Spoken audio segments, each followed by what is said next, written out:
જય માં ખોડલધામ ટ્રસ્ટની આજે કોર કમિટીની મિટિંગ લેવામાં આવી.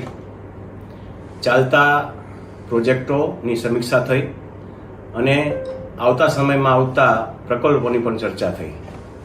ખોડલધામ ટ્રસ્ટને જણાવતા આનંદ થાય છે કે કેન્સર હોસ્પિટલ રાજકોટ અને પાટણ જે પ્રોજેક્ટ ચાલી રહ્યો છે એ પૂર જોશમાં કામ ચાલી રહ્યું છે અને ટૂંક સમયમાં તે સમાજને અર્પણ કરવામાં આવશે. સાથે સાથે આવતા સમયમાં જે ખોડલધામના પ્રકલ્પો છે, જેમ કે મધ્ય ગુજરાત એટલે અમદાવાદ નજીક એક પ્રોજેક્ટ મૂકવામાં આવશે.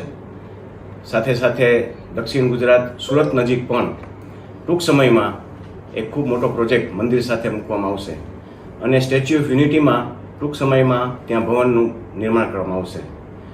વધારે આનંદની વાત એ છે કે આજે જ્યારે આ મિટિંગની સમીક્ષા લેવામાં આવી હતી એ થોડા કલાકો પહેલાં જ ખોડલધામના અમુક સ્વયંસેવકો અને જે લંડન સ્થિત ખોડલધામ વિશે કામ કરી રહ્યા છે તેઓએ ખોડલધામની મુલાકાત લીધી અને એને પણ આજ ખૂબ જ આનંદની વાત થાય એવી વાત કરી કે અમારે ટૂંક સમયમાં ત્યાં ખોડલધામનું નિર્માણ કરવું છે. ત્યાંનું પણ જે કામ ચાલુ કરવાનું છે તે ટૂંક સમયમાં ચાલુ કરવામાં આવશે. આ બધી જે સમીક્ષા થઈ છે એ ખોડલધામ કોર કમિટીની વચ્ચે થઈ છે. તો ટૂંક સમયમાં આ બધા પ્રકલ્પો આપની સામે મૂકવામાં આવશે એ જણાવતા ખોડલધામ ટ્રસ્ટને આનંદ થાય છે. આપ સૌને જય માં ખોડલ.